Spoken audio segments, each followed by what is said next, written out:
Good evening. I hope everybody is doing well. I'm going to be reading from Reader's Digest, and it's called Rescue on the Elk River, How a Kayaking Trip Turned into a Desperate Fight for Survival. And before I continue this, I want to give a shout out to Shape. Shape, we're okay. Everybody makes mistakes. It's okay. And it was, see, as long as we own up to it, you owned it, and you're a fantastic debunker. Always remember that. And at times in life, we make mistakes, and when you own them, it's about going, right, I've owned that. How do I learn from it and move on? And obviously, you apologise to the person, but not just to the person, apologise to yourself as well. Mm. We all have your shape. Always remember that, please. Setting your living light. And if you need to speak at any time, you, you know how to reach out. This was published on the 25th of May 2026. The kayaker desperately clung to a branch after falling in the cold, remote river. Would anybody find him before he was swept away? Even in Alabama, late March is early in the year for fishing. But this was 31-year-old Caleb Bennett's third outing of the season. It was mid-morning on Good Friday, March the 29th, 2024, when he loaded his 10-foot kayak into his pickup and drove, fittingly enough, to where Easter Ferry Road crosses the Elk River, about 25 minutes from his home in Athens, Alabama. His was the only vehicle parked at the out of the way boat launch, a simple clearing surrounded by empty woods. The concrete boat ramp jutted out of the steep riverbank downstream from the parking area. It was a clear view 100 feet upstream to the bridge over the river. Bennett had a day off work from his job as a warehouse manager and distribution dispatcher for an industry supply company. His plan was to cruise upstream past the bridge until he found a creek mouth, fish it for bass, catfish, or crabbie for a couple of hours, then hurry home to catch his 4-year-old daughter's t-ball game that afternoon. The water temperatures was just over 50 degrees and the day was sunny in the mid-60s. That was a nice change after the rainy weather the week before, which had swollen the river and amplified its current, visible against the opposite bank, some 160 feet away. On the shore, Bennett loaded the kayak with 3 rods and reels, bait, a tackle box, and a fish finder. At the stern, he attached a small trolling motor. Obviously, I don't know anything about fishing or anything up to do with boats. So, but as you've got to keep safe in a car, bike, it's like about making sure especially in the water, make sure you've got the safety of things on you, so in case you fall into the water or things like that. Something was missing though. He'd forgotten his outriggers at home. I personally don't know what that is. So it's something obviously for the boat. Normally he'd fasten them, between them like on either side of his little kayak to improve its stability. He looked out at the muddy river. Its surface was smooth, but sticks and leaves brushed past in its current. He'd have to be extra careful getting into trouble in the water. A burly man standing foot free and weighing more than 240 pounds, Bennett eased himself into the boat, started the motor, and pushed off, angling upriver toward the far bank, which was less obstructed by overhanging branches and debris. He got most of the way across when a confusion of currents, probably caused by the support of the bridge, began spinning around him. He thought, this is probably not a good idea. Working the tiller, he pulled the kayak out of its spin and nosed it up a river, but almost immediately it fell into another spin. This is definitely not a good idea. Let's head back. He pointed the kayak back toward the boat once, but a cross current broadsided him, and a little craft flipped. 1 second he'd been sitting upright, the next he was submerged in the shockingly cold, steadily moving water. For 40-year-old John Reinhardt to have ended up at the same spot on the Elk River that morning is what believers might call a miracle, and skeptics might call a fluke. He was spending the Easter break camping with his 4 kids, along with his sister, Patty Smith, and her 4 children, on family land about 11 miles outside Athens. His own kids, who ranged in age from 3 to 13, had surprised him by asking if they could go fishing during their camping week. You know what teenagers are like. 1 minute they want to come with you, next minute they don't. Or they don't want to come in floaties with you, or they'll jump in and just take over the floaty. Typical teenagers are all anyway. Reinhardt couldn't remember the last time he'd fished, but he had agreed and bought the same gear. There were plenty of good spots closer to the land, but Reinhardt, without being able to articulate why, decided to fish near the Elk River Easter Ferry Road Bridge. While Smith and her kids went to collect some gear, Reinhardt and his children pulled into the parking area around 11:30 a.m. I know you need to get to fishing spots or entering spots early, because obviously, well, if it's his inlet, and it's like because you want this best spot, especially if you're going to fish or just sit out in the water before any other person being there. I suppose it's like when you're going to the park, everybody wants, especially when it's sunny. It's really warm here in the UK, so the parks are full. So it's at the beaches as well. Um, the kids were chatting excitedly when Reinhardt parked and turned off the engine. As he stepped out of the truck, a loud gunshot rang out alarmingly close by. He ducked back into the truck and retrieved his pistol from its locked case under the driver's seat. I want you kids to stay here, he said. I'm going to see what's going on. Even as he spoke, a second gun shot shattered the peace of the still day. Gun in hand, Reinhardt stopped towards the far edge of the clearing, scanning it closely as he went by.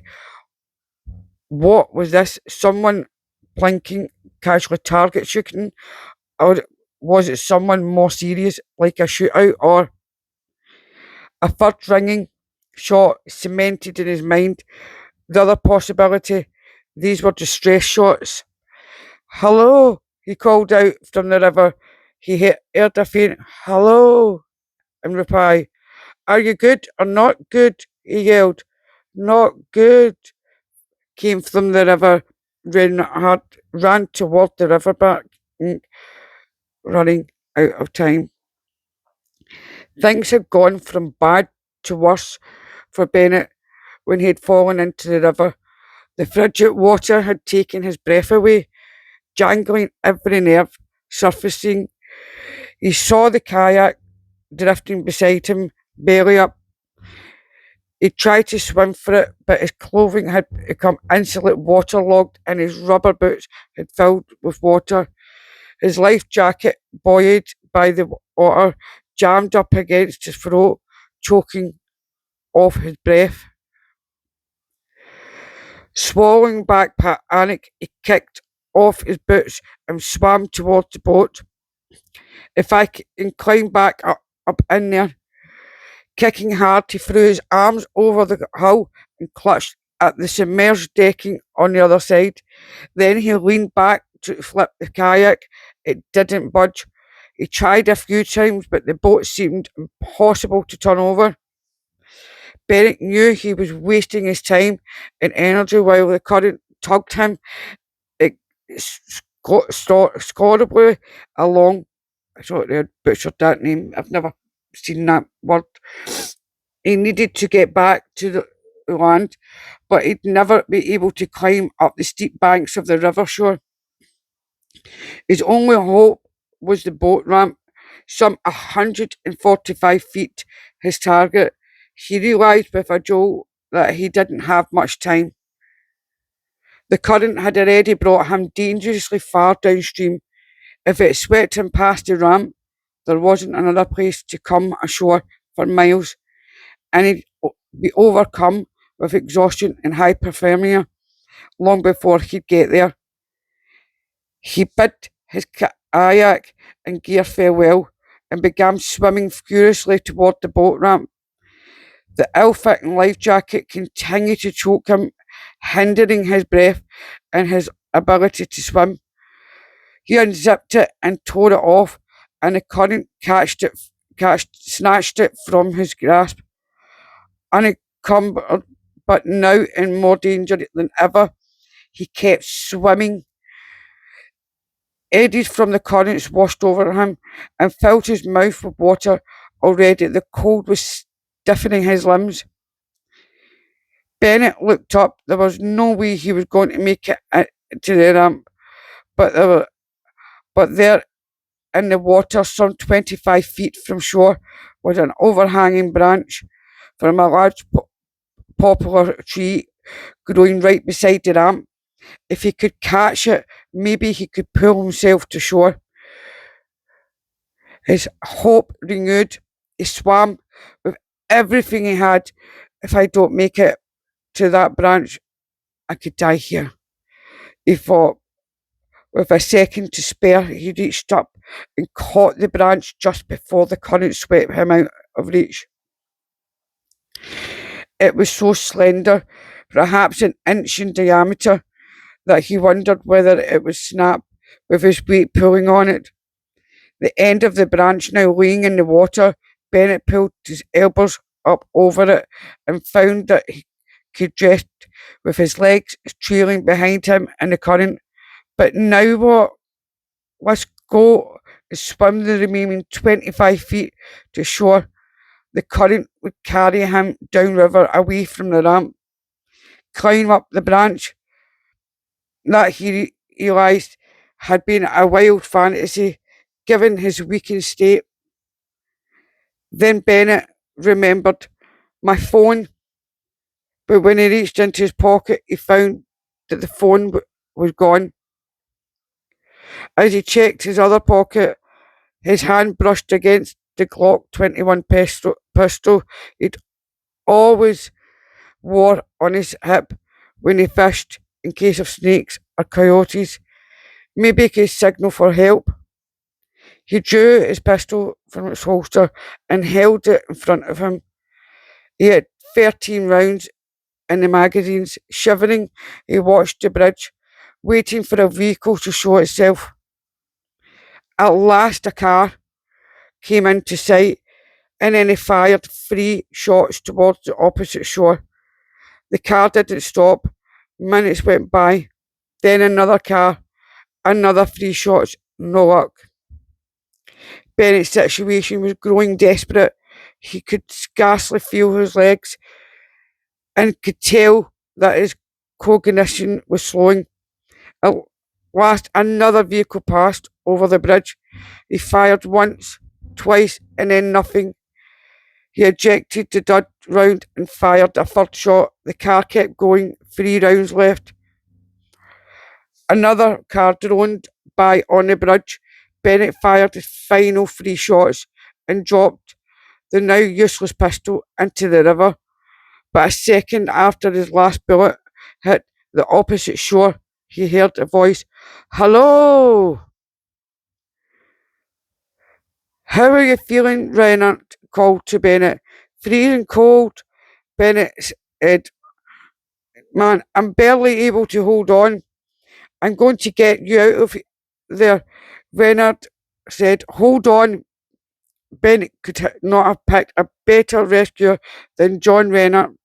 These days, Reinhardt worked as an information technology project manager and volunteered as a youth pastor, but he'd fought in Afghanistan in the US Army infantry and received training in combat water survival and combat trauma, and had been certified lifeguard back in high school. As a disaster recovery volunteer, he pulled people out of car wrecks, set bones, and rescued puppies. He saw his skills and experience as a responsibility to help others, devising a plan. Rennet ran back to his trunk. "There's somebody in the water who needs help," he told his kids. "I'm going to have to get into the water." He turned to his eldest 13-old mate, Ailey. "I'm going to need you to help me," he told her, instructed 8-year-old Macy to stay in the vehicle and look after younger 2 siblings, aged 4 and 3. My fingers have kind of went, see that way, as if you're lying on something and it goes pins and needles. He knew it was only a matter of time before the exhausted Ben lost his grip on the branch and was carried away by the current. If only he brought a rope along, he could have thrown it out to Bennett and hauled him ashore. Unfortunately, he didn't have all his usual emergency equipment with him, as he had recently bought his truck and hadn't yet transferred over all his gear. He and Mary scrounged for any kind of rope in their vehicle, and Bennett, all they came up with is a 6-foot ratchet strap, an oversized trash bag, and a roll of duct tape. With the bag and the duct tape, Reynard knew they could improvise a flotation device, and that he could use, and Mary could hang onto the ratchet strap in case he could use it later. He would have to get into the water and swim Bennett back to shore, a dreadful thought considering how much Reynard despised cold water. Still standing next to his truck, he called 911 and gave the dispatcher a 9-line at Earth, but the facts accounting of what was going on and what he needed. He explained that he'd be getting in the water, so the first responders should prepare for the possibility of 2 victims, not just one. The dispatcher had more questions, but Renner cut in. "Hey, I need to get off the phone. I got to go help this guy." He hung up and handed the phone to Mary. "Be ready to call 911 if anything happens to me," he told her. They ran down to the water, where he swooped the trash bag through the air to inflate it. He then taped it shut with Mary by his side. He said a quick prayer. "Give me a calm heart. God, guide my actions, protect him and protect me." Embarking a heroic rescue. The base of the tree that Bennett was clinging to stood just downstream of the boat ramp, leaning at 45-degree angle over the water. Renner stripped down to his underwear, climbed along the trunk above the current for a few feet, drew a breath, and jumped into the water, holding the makeshift flotation device above his head. Within seconds, he reached Bennett. "Here, hold on to this," he gasped, passing Bennett the inflated trash bag, but Bennett couldn't grasp the bag with his numb fingers as it drifted off down the river. "My fault, got this," Bennett thought. "I made it too big to hold on to." "It's okay," he said. "We're going to swim to shore."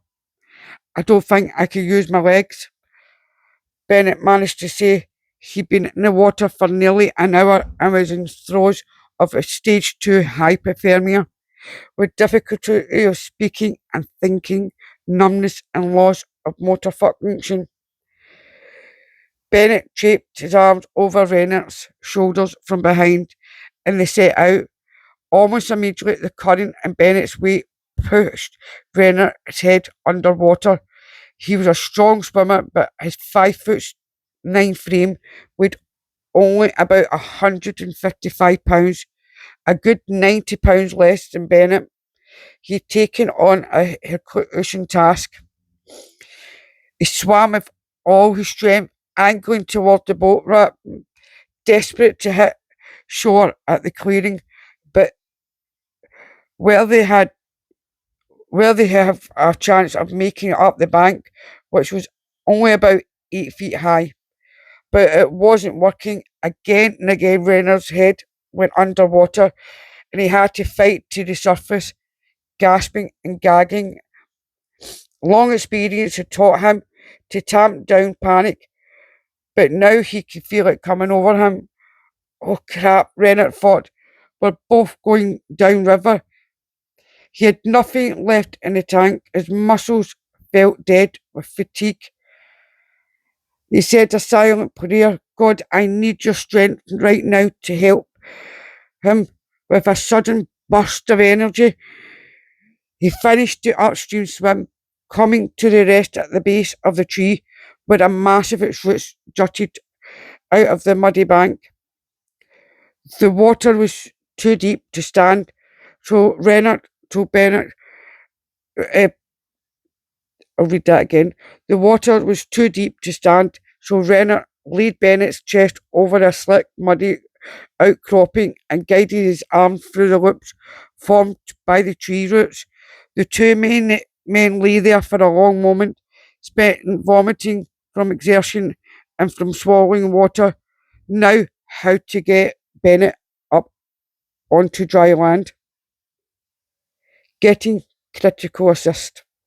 A critical assist. When a cuff, Within a couple of minutes, a deputy from Limestone County Sheriff Office arrived and peered down the riverbank. "What do you need?" he called. "Rope," Renard answered. "Do you have any?" "I don't." "Melee," Renard said. "Give him the strap." The deputy came part way down into the embankment and lowered the strap to Renard, who used it to fashion a makeshift harness, passing it around Bennett's chest and fastening it to his belt loop.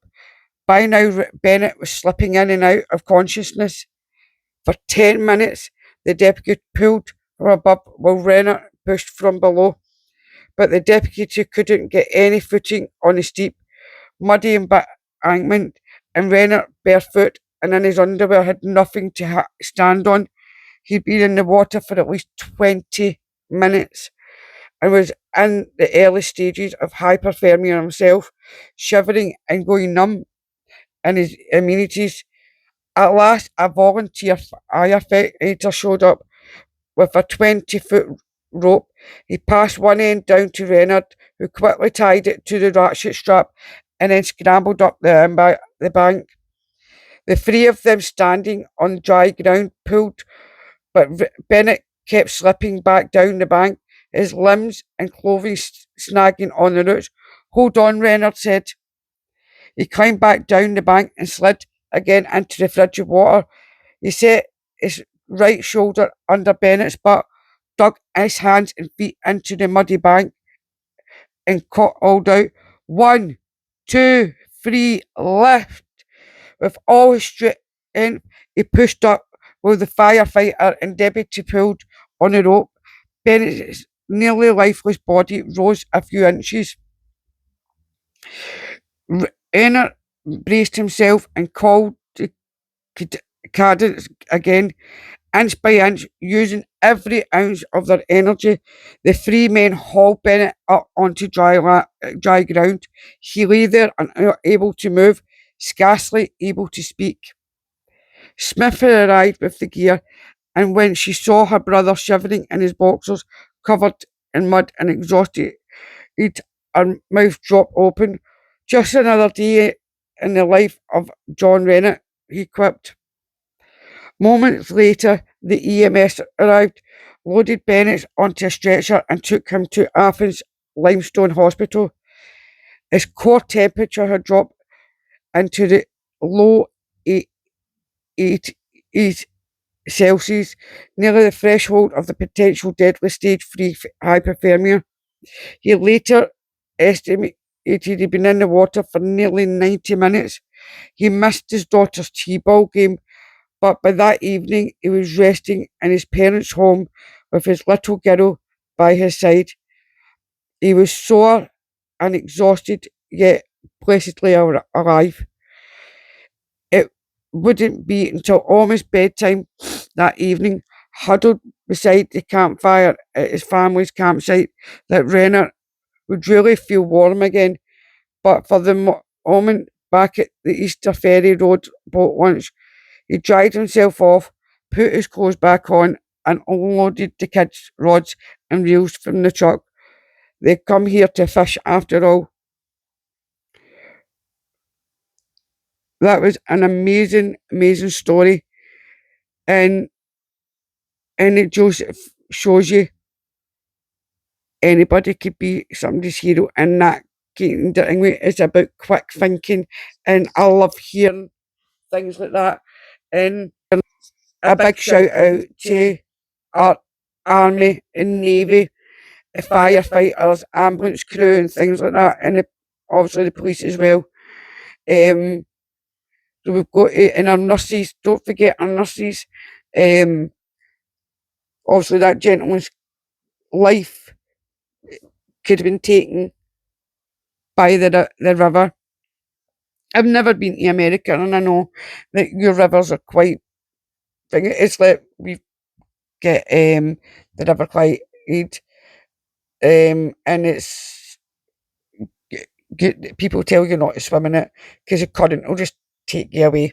Um, but a lot of people, as in yesterday, children were climbing over the fences and throwing in the things that rescue people who's fallen in or things like that, which was quite silly. Um, so please, uh, it's as I say, it's like things like that, like honestly, make my heart happy. That man was sent by the universe to help that man. There's always a reason for everything, and that reason he was there that day was to rescue that man from the river. And hats off to him. Well done, well done.